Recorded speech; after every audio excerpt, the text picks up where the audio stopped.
नमस्कार, स्वागत है आपका हमारी कहानी में। जैसा सुना पढ़ा था उस आवाज़ से पीछा छुड़ाने को हनुमान चालीसा पर दोहराने लगा तो वो आवाज़ भी मेरी बुदबुदाहट में शामिल हो गई। मैं फंस चुका था, बुरी तरह फंस चुका था और इस अदृश्य शक्ति से भागने का कोई रास्ता भी नहीं था। घबराओ नहीं, मैं तुम्हें कोई नुकसान नहीं पहुंचाऊंगी। उस आवाज़ ने मुझे दिलासा देने की कोशिश की, मगर मैं डर कर भागने की कोशिश करने लगा। एकाएक मुझे महसूस हुआ कि मेरे कंधे पर किसी बोझ से भारी हो चले हैं। अब मेरे शरीर पर मेरा बस नहीं था। ना मैं अपनी मर्जी से पैर उठा सकता था और ना ही चीख सकता था। दिन की तपन कब ढलकर आसमान में दाखिल बन बिछ गई, मुझे कुछ होश ना था। मैंने अध-बेहोशी की हालत में करवट ली तो बिस्तर से लटके हाथ से दिन में खाली की कई बोतलें जमीन पर शोर करते हुए लुढ़कने लगीं। मुझे याद करने में थोड़ा वक्त नहीं लगा कि मैं कहाँ हूँ। आज तड़के सबसे छिपते छिपाते अपना घर, अपना शहर छोड़कर यहाँ नानी के गांव आ गया था। 7 साल पहले इस हवेली की आखिरी सदस्य नानी का इंतकाल हुआ था। तब से उनकी ये पुश्तैनी जर्जर हवेली वीरान पड़ी थी। आज वहीं मेरी शरणार्थी बनी थी। पूरा दिन मैंने किसी पियक्कड़ की तरह गुजार दिया था। पीते पीते कब आंख लगी कुछ पता नहीं था। मैंने बहुत जोर डालकर नशे में डूबी आंखें खोलीं और कमरे में चारों ओर नज़र दौड़ाई।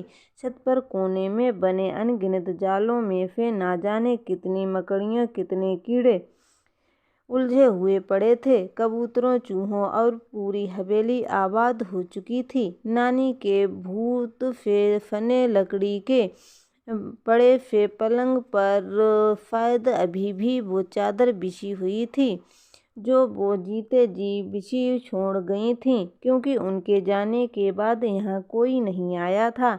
माँ ने हवेली में बड़े बड़े ताले लगवा कर चाबी अपनी अलमारी में छिपा रखी थी, जिसे मैं चुपके से लेकर भाग निकला था। दरअसल मैं घर से नहीं, अपने दर्द से भाग रहा था। उस दर्द से जो मेरे घरवाले, यार दोस्त सवाल पूछ पूछ कर या उपदेश देकर निरंतर बढ़ा रहे थे। लेकिन कुछ दर्द एकांत चाहते हैं, एक ऐसा कोना खोजते हैं जहाँ वे सबसे छिपकर बैठ सकें और रिस रिस कर बह जाएं। मेरे दर्द ने वो कोना खोजा था। कमरे में अजीब सा सन्नाटा पसरा पड़ा था। पता नहीं मुझे क्यों महसूस हुआ जैसे इस कमरे में मैं अकेला नहीं हूँ। क्यों मुझे महसूस हुआ जैसे इस कमरे में मैं अकेला नहीं हूँ और भी है। और ये ख्याल मुझे डरा गया। मैं धीरे धीरे से उठा और पलंग के दाईं ओर वाली खिड़की के चरमराए लकड़ी के दरवाजों की संखल खोल उन्हें एक दूसरे से परे ढकेल दिया। वे चरचराहट करते हुए एक दूसरे से दूर जा खड़े हुए। कुछ पल मैं सोचता रहा, क्या हक है मुझे इन सालों से गड़बड़ियाँ डाले इन दरवाज़ों को यूं दूसरे से जुदा करने का? क्या इस वक्त भी यह उसी दर्द को महसूस कर रहे होंगे जो मैं कर रहा हूँ? मुझे भी तो अपने पहले प्रेम से इसी तरह दूर कर दिया गया था, एक झटके में, और किसी और ने नहीं, खुद मेरी अपनी प्रेमिका ने। वो जो दिन रात मेरे प्रेम का दम भरती थी, घर वालों की कुछ धमकी से डर गई। इससे ज़्यादा पीड़ादायी कुछ हो सकता था क्या भला? क्यों किया उसने मुझे ऐसा? क्यों क्यों क्यों? लुटा पिटा सा मैं बस यही एक शब्द, यही एक सवाल साथ में रेल की पटरियों पर जाकर लेट गया था, मगर ऐन वक्त पर मरने से डर गया। फिर अगली कोशिश के लिए कुछ हिम्मत जुटाने में सांझ होने पर आभास हुआ मेरी हवेली में बिजली नहीं है। खिड़की पर खड़ा हुआ सांझ का धुंधला स्याही अंधेरे में तब्दील होते देखने लगा। मुझे याद आया, हवेली की सभी पिछली तरफ की खिड़कियों दरवाज़ों को खोलने की मनाही हुआ करती थी, क्योंकि हवेली के ठीक पीछे की तरफ एक पुराना शमशान था। खिड़की भी उन्हीं में से एक थी। ये आज खुली तो यूं लगा जैसे इस हवेली का सन्नाटा खिड़की से कूदकर शमशान के सन्नाटे में ऐसे जो मिला, कोई मेले में बिछड़ा हुआ बच्चा माँ से जाकर लिपट जाए। शमशान में कुछ चिताएं जल रही थीं। उन्हें देख मैं सोचने लगा, अगर कल पटरियों से उठकर ना भागा होता तो आज मैं किसी चिता पर लेटा होता। मुक्ति मिल जाती सारे दुखों से, सारी अतृप्त इच्छाओं से, सारे झंझटों से। नहीं मिलती एक खनकती रहस्यमयी जनाना आवाज़ जैसे मेरे कानों में फुसफुसाई। मैं चौंक पड़ा, धड़कनें तेज हो चलीं, माथे पर पसीना छलक आया। इस वक्त खुद को संभालने का बस एक यही तरीका था कि विश्वास कर लूं, ये आवाज़ मात्र मेरा भ्रम है, मेरी कोरी कल्पना, जो बचपन में हवेली में सुनी सुनाई बातों की वजह से सामने आई है। मस्तिष्क में बचपन की कुछ स्मृतियां उभरने लगीं। नानी रात को इस कमरे में यही खिड़की खोलकर इसके नीचे बैठ उपले पर राई के कुछ दाने डालकर अजीब सी धुनी जलाती थीं और आंखें बंद करके बुदबुदाती थीं। माँ उनसे झगड़ा करती थी। कितना बार कहा आपने हमारे यहाँ रहने तक के ये सब ना किया करो मन्नू छोटा बेटा है, क्या असर पड़ेगा उस पर। मैं करूं तो क्या करूं, मजबूर हूँ। शमशान से आत्माएं आकर मुझसे मदद मांगती हैं, उन्हें कैसे ठुकराऊं।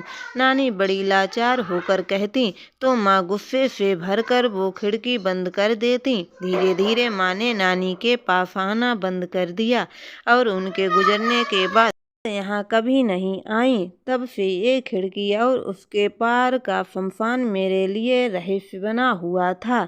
जब माँ ने इस बारे में पूछा तो वो कहती हैं, कुछ भूत नहीं होता, ये सब मन का वहम है। मगर कुछ तो था जो मैं नानी की आंखों में और इस कमरे में महसूस किया करता था। सच तो ये था, मैं बेहद डर गया था। इस डर ने मेरे दर्द को भी बौना बनाकर रख दिया था, उस दर्द को जिससे मुक्ति पाने के लिए मैं आत्महत्या करने तक की सोच रहा था। मैं यहाँ आने के अपने क्षणिक फैसले पर पछताने लगा। यही जगह मिली थी मरने को, इससे अच्छा तो किसी कुएं में कूद जाता। फिर वही बात, कहा ना मर कर अपने दुख से नहीं छूट सकते। मैं भी कहाँ छूट पाई।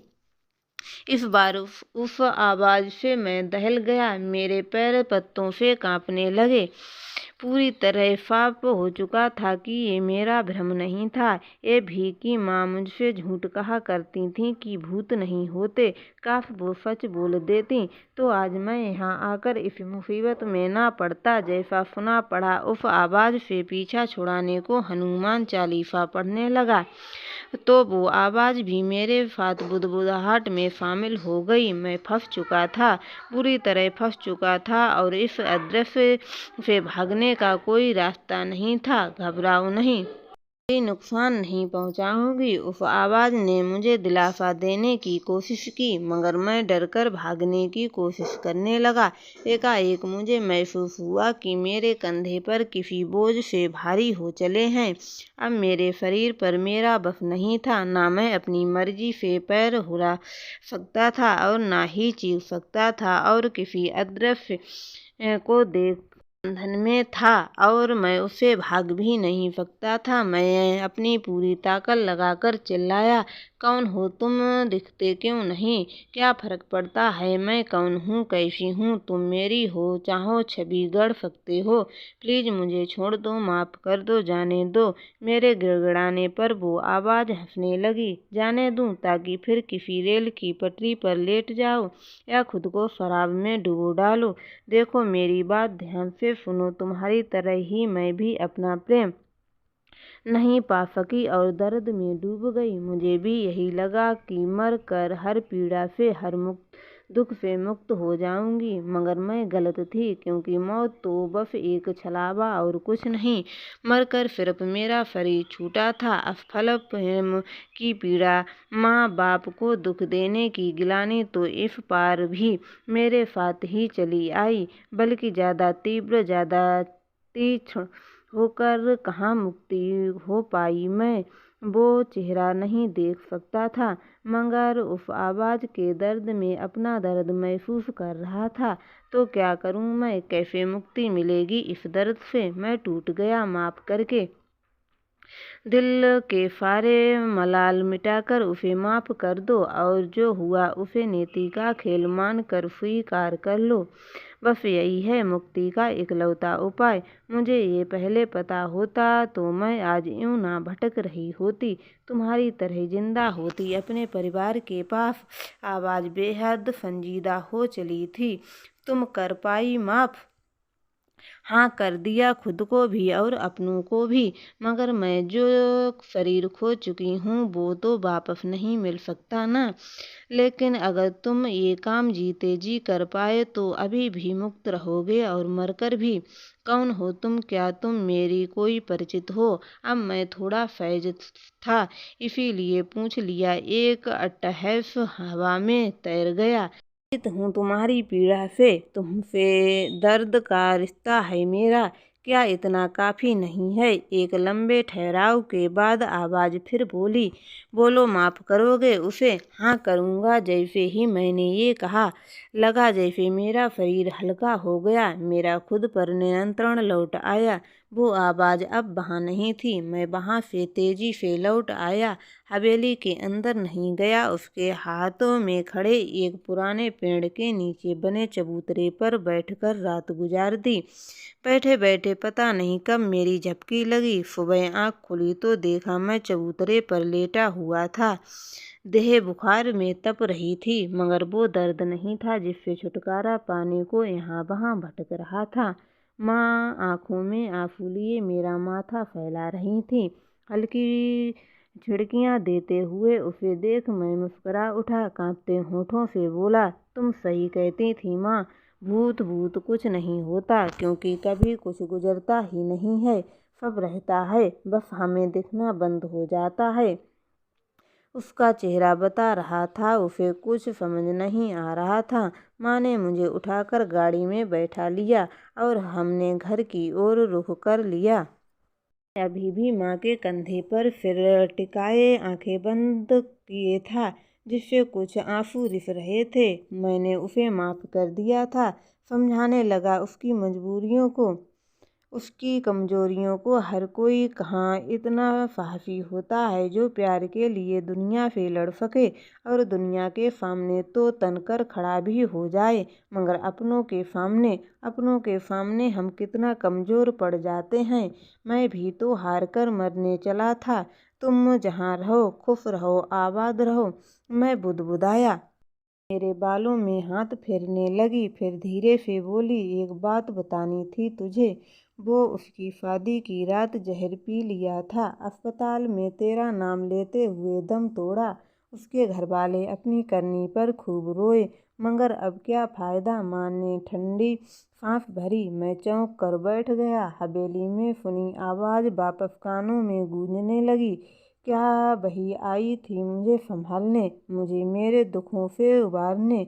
हाँ, वही थी, वो बेवफा नहीं थी। तो दोस्तों, आपको हमारी ये कहानी कैसी लगी हमें कमेंट में ज़रूर बताएं एवं हमारे चैनल को सब्सक्राइब ज़रूर करें। धन्यवाद।